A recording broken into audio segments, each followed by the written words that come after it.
আসসালামু আলাইকুম। আজ অনেক দিন পর ট্যুরে যাচ্ছি। উদ্দেশ্য নায়াগ্রা ফলস। আমরা যেহেতু নিউ ইয়র্ক সিটির আলবেনিতে আছি, এখান থেকে নায়াগ্রা ফলস যেতে লাগে মাত্র 4 ঘন্টা। আর এখন যেহেতু সামার, এই সুযোগ মিস করা যায় না।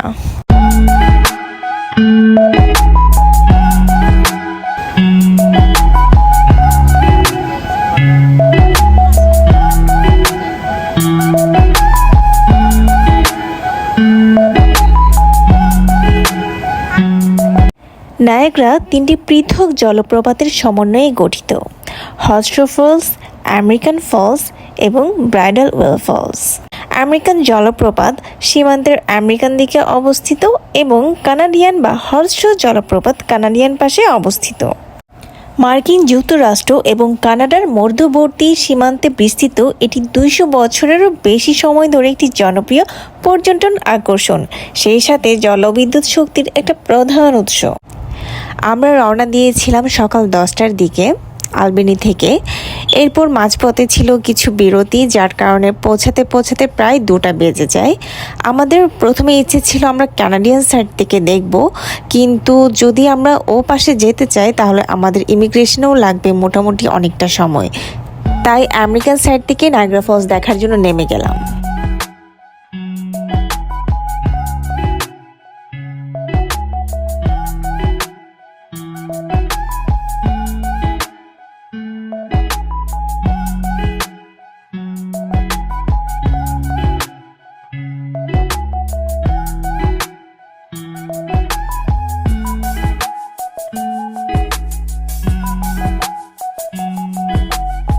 যেহেতু আমরা উইকেন্ডে এসেছি, অনেক বেশি ভিড় ছিল, দেখতেই পাচ্ছেন অনেক বড় একটা লাইন। আমরা ওয়েট করছি বোট রাইডের জন্য, আর সাথে ছিল অনেক বেশি গরম। এখানে টিকিট প্রাইস আপনারা দেখতেই পাচ্ছেন।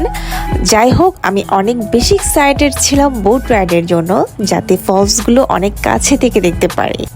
বোট রাইডের একটা সুবিধা হলো আমরা ফলস আমেরিকান সাইডের এবং কানাডিয়ান সাইডের দুপাশেরগুলোই দেখতে পাবো। নায়াগ্রা জলপ্রপাত নায়াগ্রা নদীর উপর ঘটে। এটি 36 মাইল বা 58 কিলোমিটার চ্যানেল, যা লেক এরি এবং লেক অন্টারিওকে সংযুক্ত করে এবং নিউ ইয়র্ককে অন্টারিও থেকে আলাদা করে। আমরা লিফট করে নিচে নেমে গেলাম বোট রাইডের জন্যে। যেহেতু ফলসের পাশ দিয়ে আমরা যাব এবং পানির ছিটা অবশ্যই গায়ে পড়বে, যার কারণে এখানে দেওয়া হয়েছে রেইনকোট। আমেরিকান সাইডের রেইনকোট কালার হচ্ছে ব্লু এবং কানাডিয়ান সাইডের রেইনকোট কালার হচ্ছে রেড।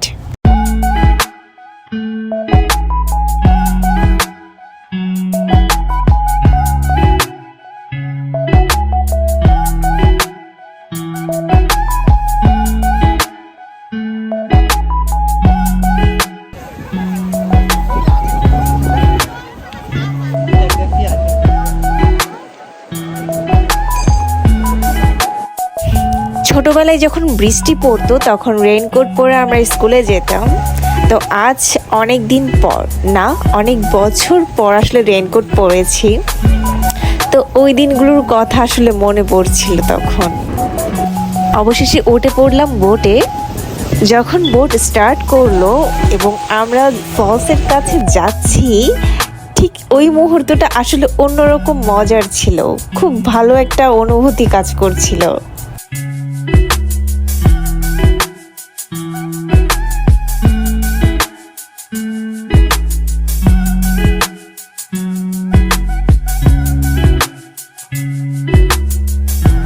আমরা রংধনু দেখি যখন সূর্যের আলো এবং বৃষ্টি একত্রিত হয়ে আকাশে রঙের বর্ণালী ছড়িয়ে দেয়।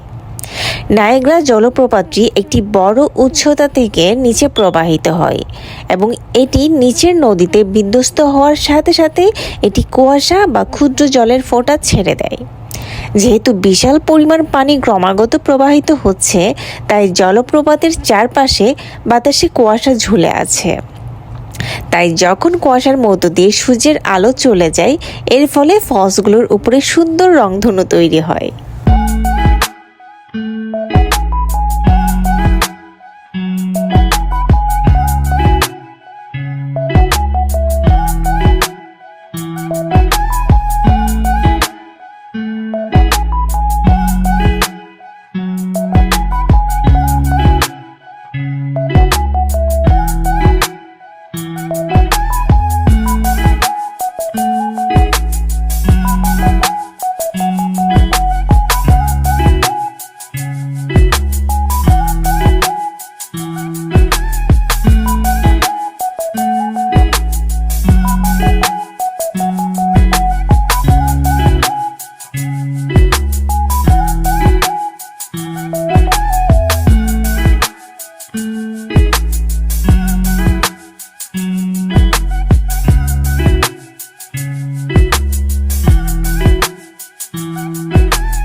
এতক্ষণ আমরা দেখেছি আমেরিকান ফলস এবং ব্রাইডাল ওয়েল ফলস।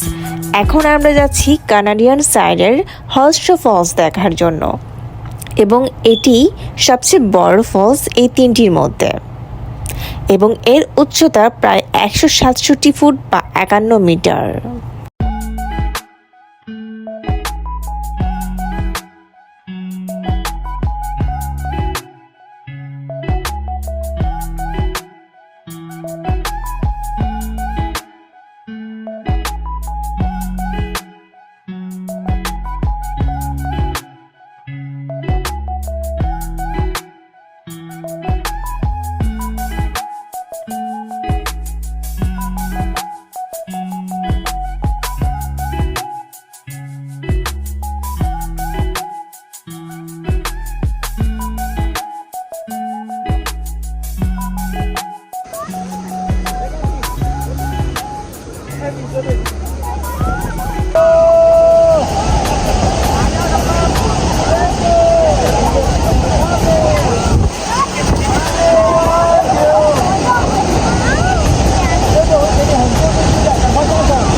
বোট রাইডের জার্নিটা ছিল অসাধারণ, আমি পুরোই ভিজে গিয়েছিলাম। তো আমরা সিঁড়ি বেয়ে উপরে উঠছি ফলসটাকে আরও একটু বেশি কাছে থেকে দেখার জন্যে।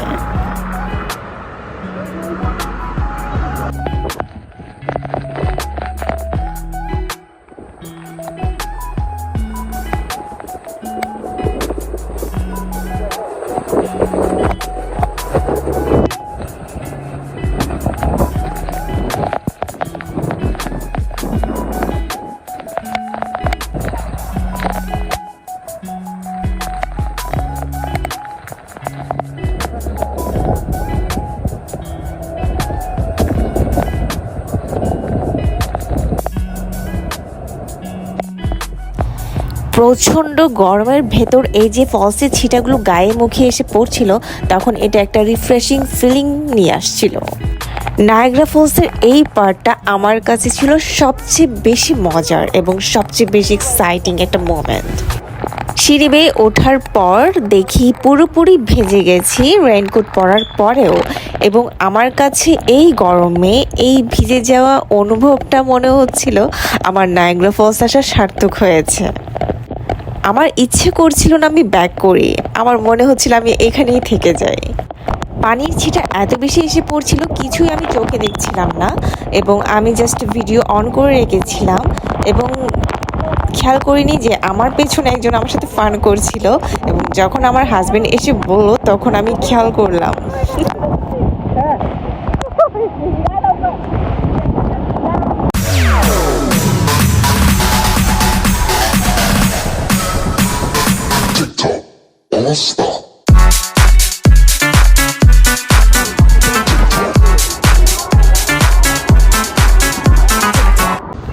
যখন আমি বাংলাদেশে ছিলাম, যতবারই কক্সবাজার যেতাম আমার কাছে মনে হতো আমি এটা প্রথম দেখছি, প্রথমবার এসেছি।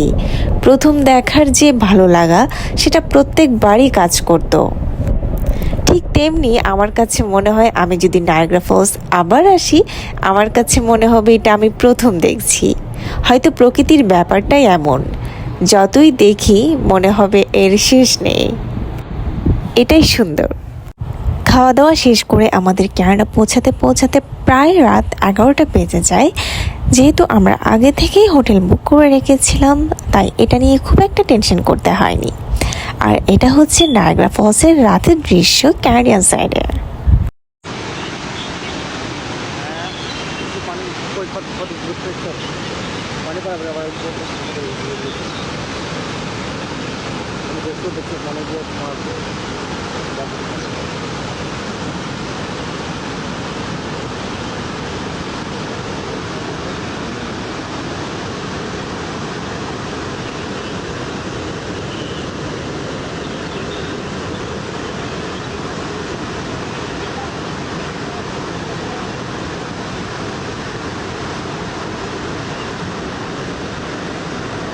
সারাদিনের এত জার্নির পর রাতে এই দৃশ্যটা দেখে যেন সব ক্লান্তি নিমেষে দূর হয়ে গেছে।